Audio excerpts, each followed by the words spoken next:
Well, good afternoon and welcome back to my office. I hope that you have had a fantastic week and that everything is going your way, but I'm sure there's been some ups and downs. But one thing is for sure, as you have chosen to listen to this, you're ready to at least study in part God's Word. So you've made a good choice.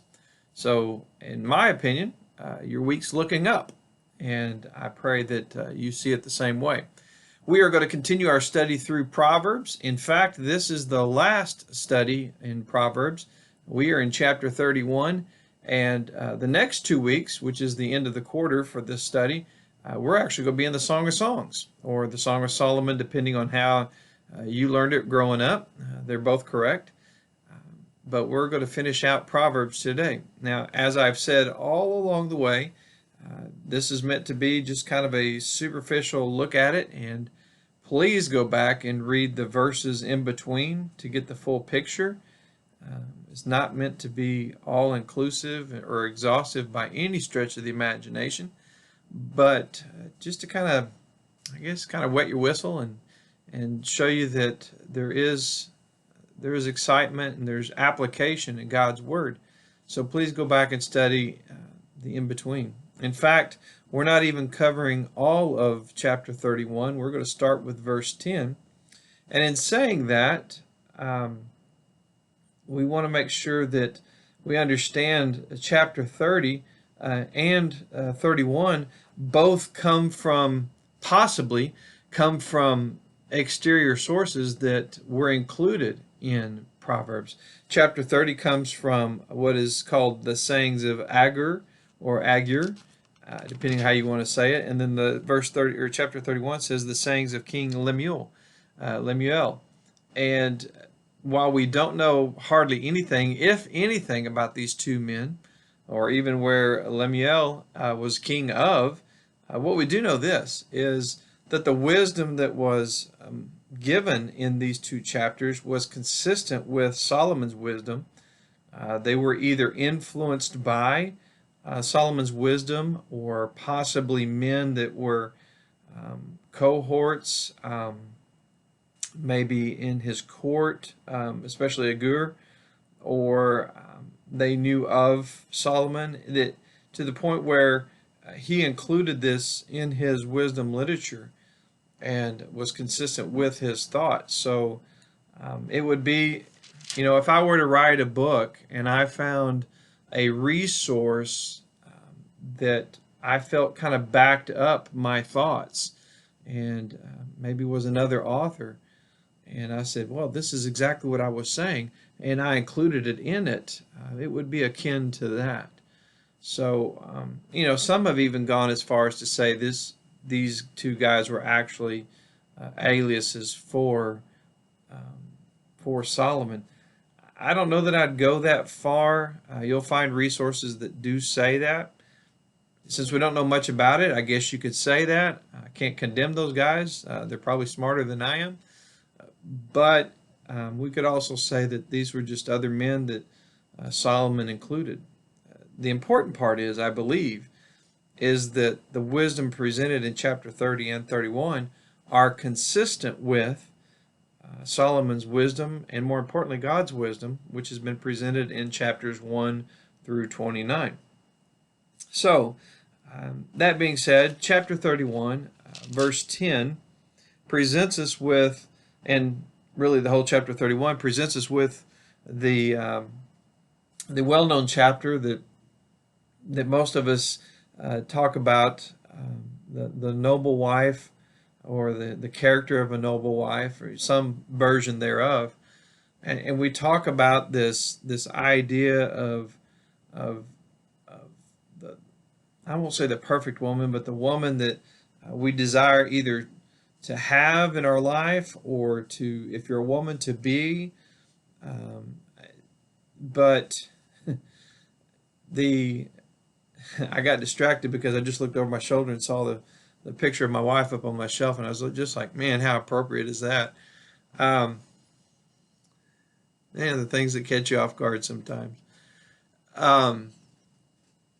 But sometimes we forget that we are consistently being watched, and We never know who's looking at us and watching our character, watching how we live to see if that's the example we want to be. Um, have you ever been doing something and felt like you're being watched, and lo and behold, you were. You know, did you change how you were behaving?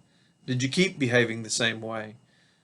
Did you invite that person to do whatever it is you were doing to go along with you? Did you purposefully ignore them so that they wouldn't join you?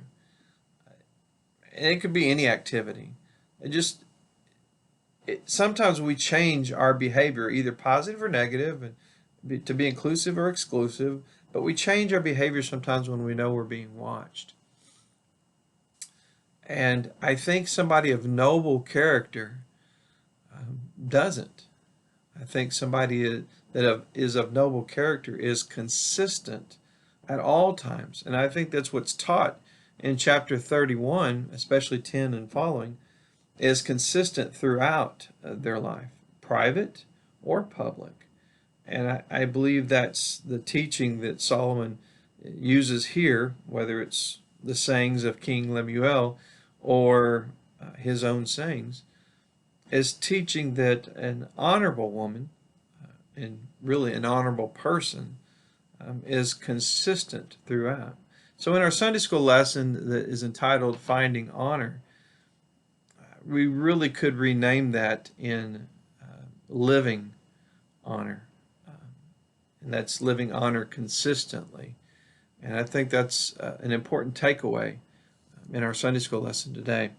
So if we grasp that, then maybe we can dive in with our Sunday school lesson today. We're going to be in chapter 31, and we're going to start with verses 10 through 12.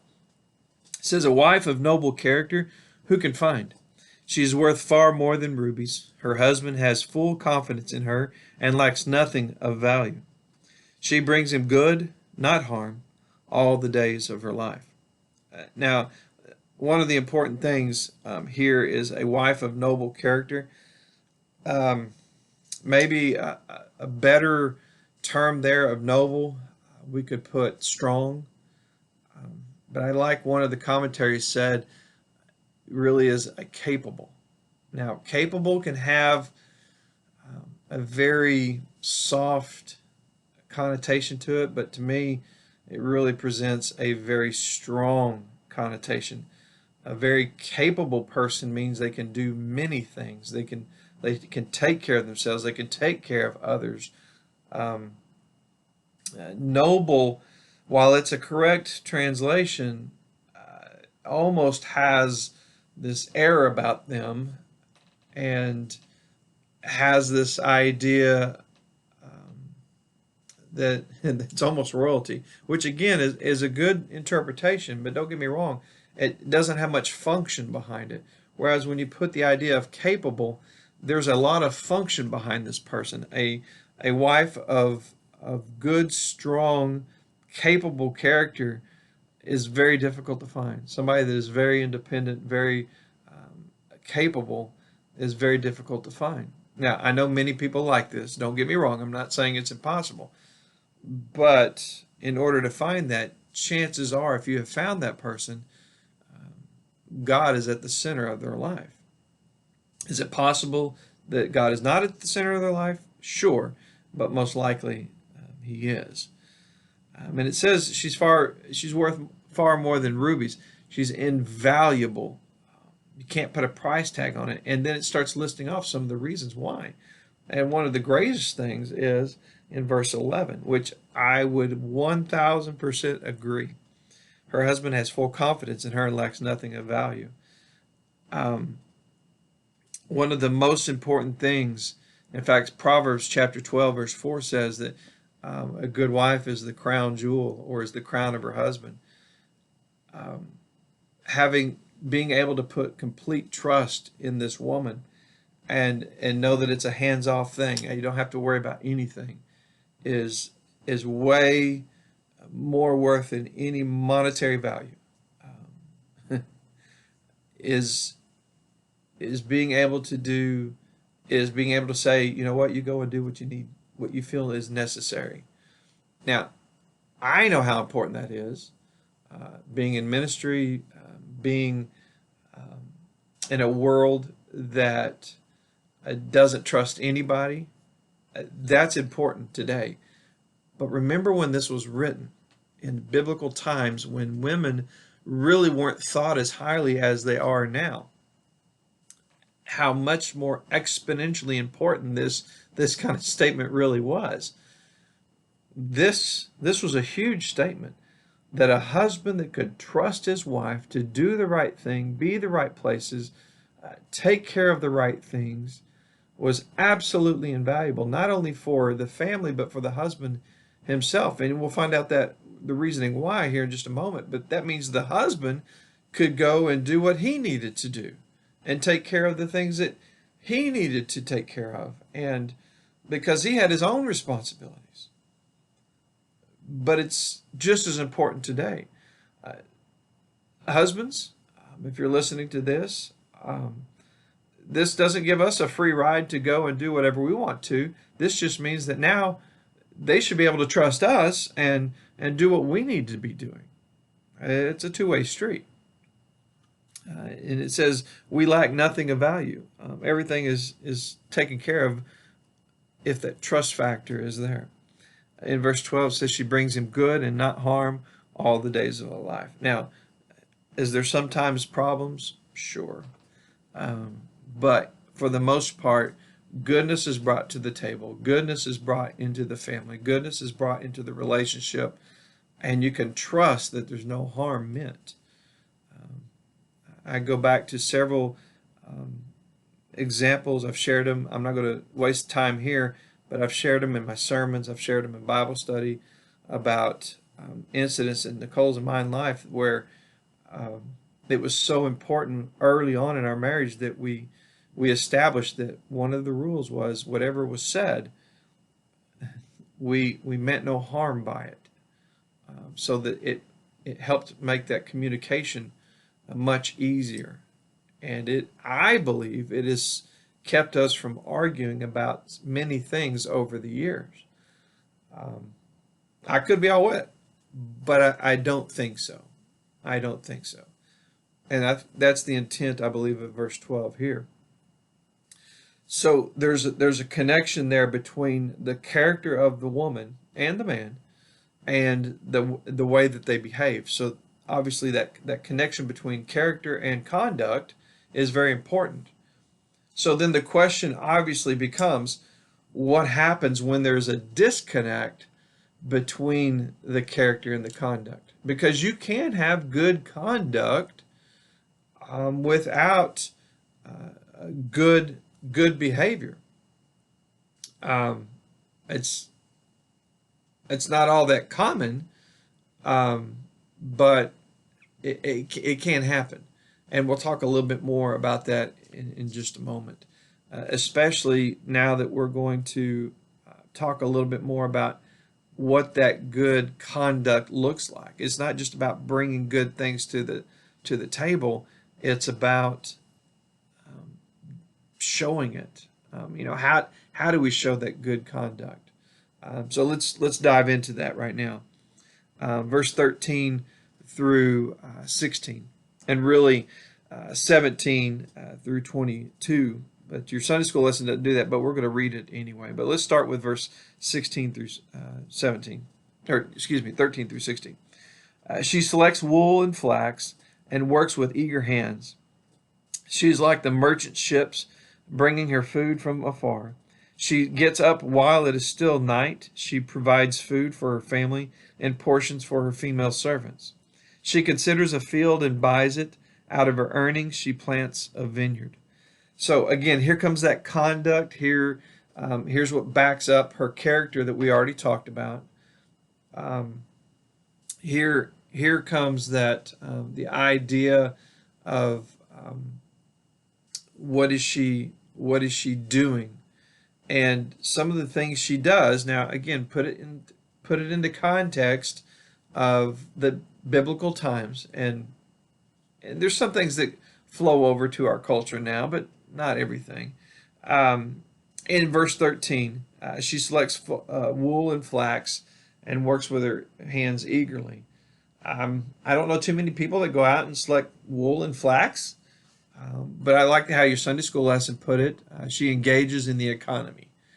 Um, that that's a very politically correct way of saying it, but it's true. A good woman, a good, capable person is engaged in what is going on. The days never should have been of just go over there and be silent. A person that is engaged and knows what's going on participates in both the household and the family, and even work, should that be the agreement between the husband and the wife, is valuable. Um, Many of you know Nicole teaches, I work. That's what works for us. But she didn't work outside the house for many years because of the kids. Um, but that was our agreement. But even when she worked just in the house, she remained engaged in everything that was going on. Why? Because we were married, are married, and and knew what was going on. That's the idea here, is being, and again, I like how the Sunday school lesson put that, is engaged in the economy of the home and does so eagerly. I think that's an important point not to miss with that verse 13. Another word there to put is joyful, not doing it begrudgingly. In verse 13, she's like a merchant ship bringing her food from afar, meaning seeking out resources, seeking out ways to do it better, frugal, not waiting for things to come to them. Verse 15, gets up while it's still night. She's not a lazy person. She takes care of things, not being idle. Verse 16, she considers the fields and buy it. She's thoughtful. She doesn't want to waste her resources. Um, she invests the resources that she has. Now, does that sound like a passive person? Does that sound like a person that um, doesn't know what's going on? Absolutely not. Goes back to the character that was spoken about in the first three verses. It's a very capable person. This in no way is talking about a a a passive role in life. You know, how does how does this compare to what the world says about a woman? More importantly, is scratch that question. How does this compare to what the world thinks that a Christian sees a woman? And the reason I ask that question is because for years the world thought that Christians believed that the woman belonged in the house being quiet, which never really has been the case. I believe with all my heart that's been a misinterpretation. Christians believed that men and women had different roles, and culture dictated things differently. But there was always a role, and that role was really decided between the husband and the wife. But neither one of them, a Christian point of view, never should have been that one was weaker than the other. One had a different role than the other. God made us equal long time ago. But the woman is a very precious vessel. And men, we were supposed to take care of that vessel. We have just failed to do that for years and years and years. And because of that, a lot of things changed in the 60s and the 70s and on, and that's why we are where we are. So the question of how does the world think that we as Christians think of women? I think that's a better question. Because according to the Bible, the woman is a very strong individual, very capable individual who is able to take care of many things at once. and that should be respected. Now, how that translates into the individual home is up to the husband and the wife. Um, I mean, you get a household where the woman is the doctor and the husband is a teacher. They're going to have to work that out and figure out whose salary they want to live on, um, and who takes care of the kids. But that's between them. It's not for me to dictate to how that works out. Just a thought. And the verses that aren't in your Sunday school lesson, I want to read through them, not necessarily cover them, but 17 through 22. Listen to these other characteristics that are in there. She sets about her work vigorously. Her arms are strong for her task. She sees that her trading is profitable and her lamp does not go out at night. In her hand she holds the distaff and grasps the spindle with her fingers. She opens her arms to the poor and extends her hands to the needy. When it snows, she has no fear for her household, for all of them are clothed in scarlet. She makes coverings for her bed. She is clothed in fine linen and purple. So she's in the market. She's trading. She's taking care of the poor. She's taking care of her household. She's taking care of no matter what the elements are. Sounds to me like she's multitasking. So again, this kind of goes with the verse 13 through verse 16 of how capable she is in all of the conduct. I mentioned the character and the conduct a minute ago. This is speaking to her conduct. Could a person that doesn't know Christ do these things well? I think they could. They'd just be checking it off the list. Question is, would they do it well? Would they do it with the right motives?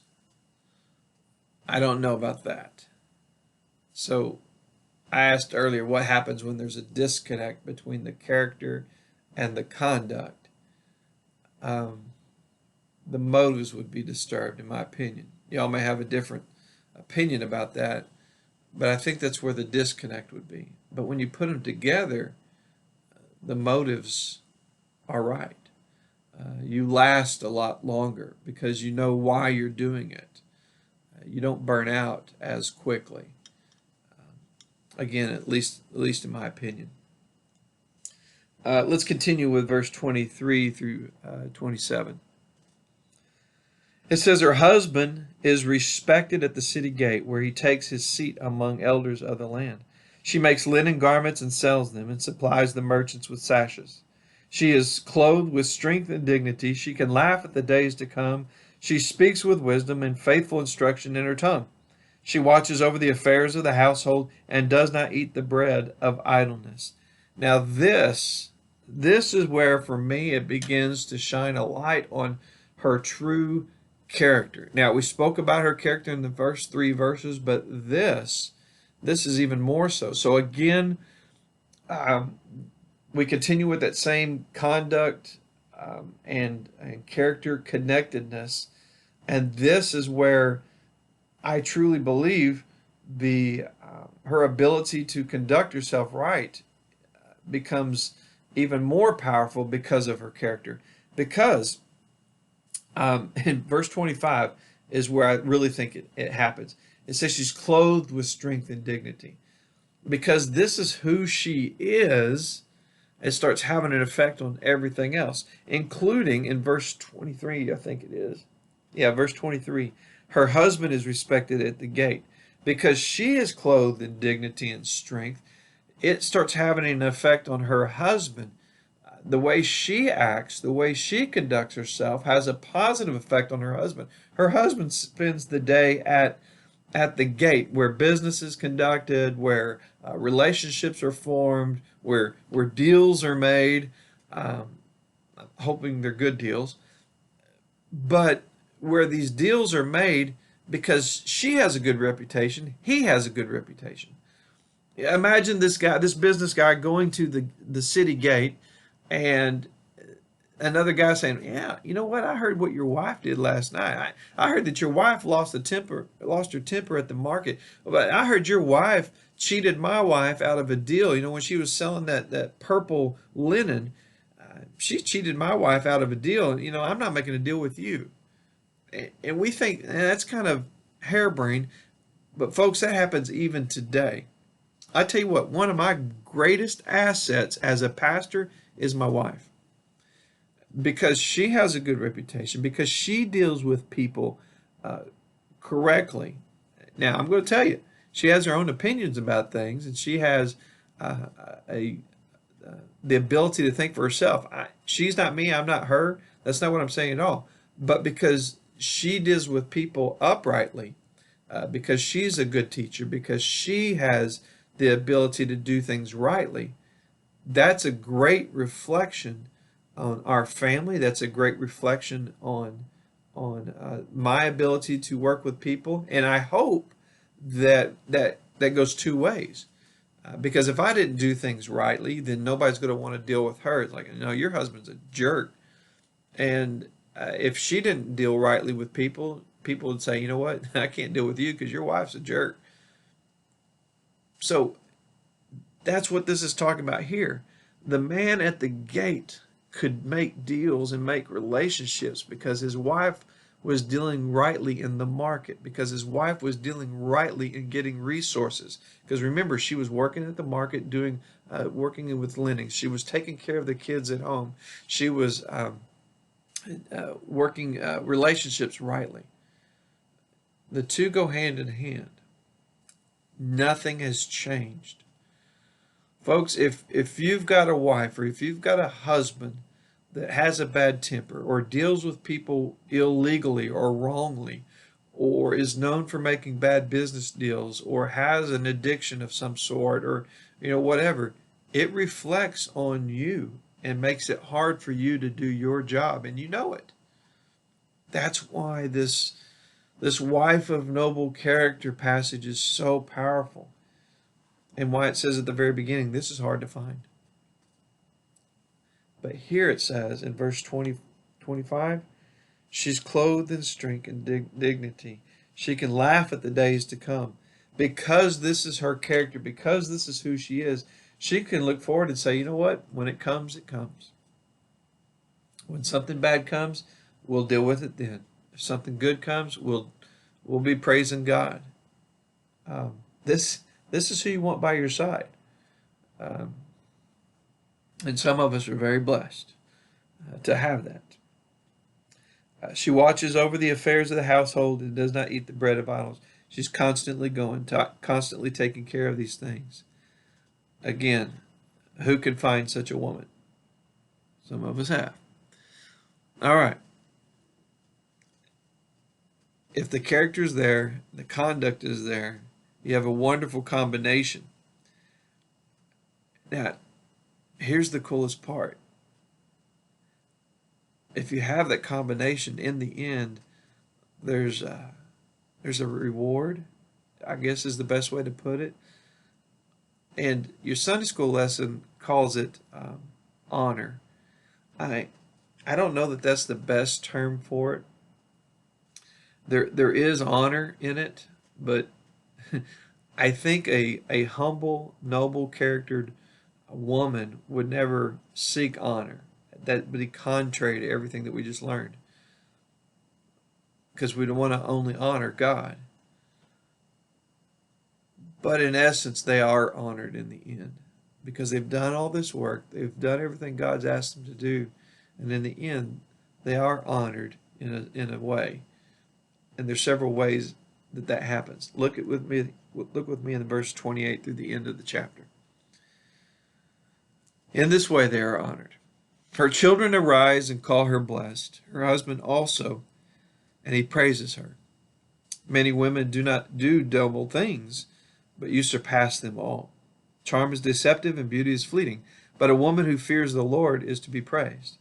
Honor her for all that her hands have done, and let her works bring her praise at the city gate. So in the end, if the woman has done everything that they're supposed to do, really, if people have done what they're supposed to do, there's honor in these things.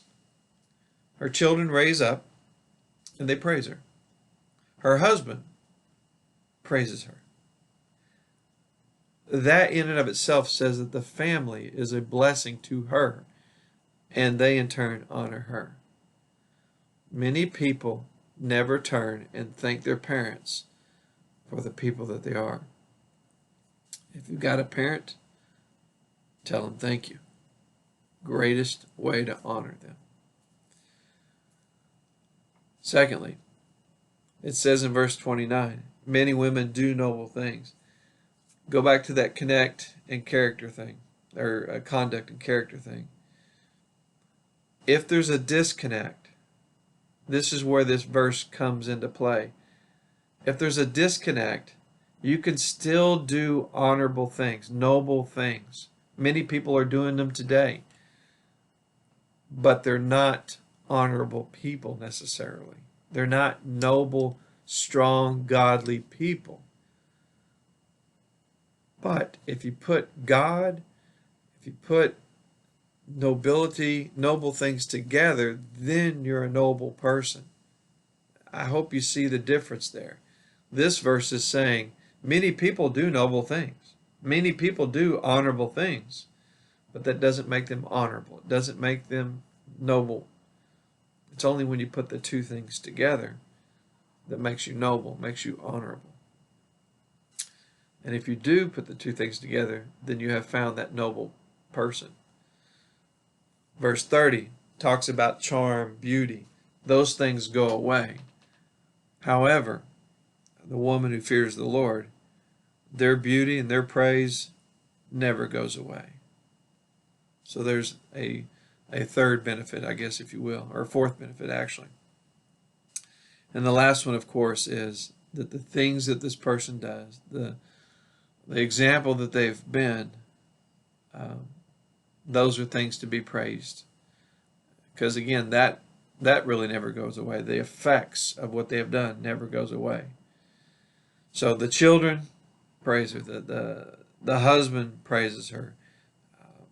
They themselves are a noble person. So they themselves are the example.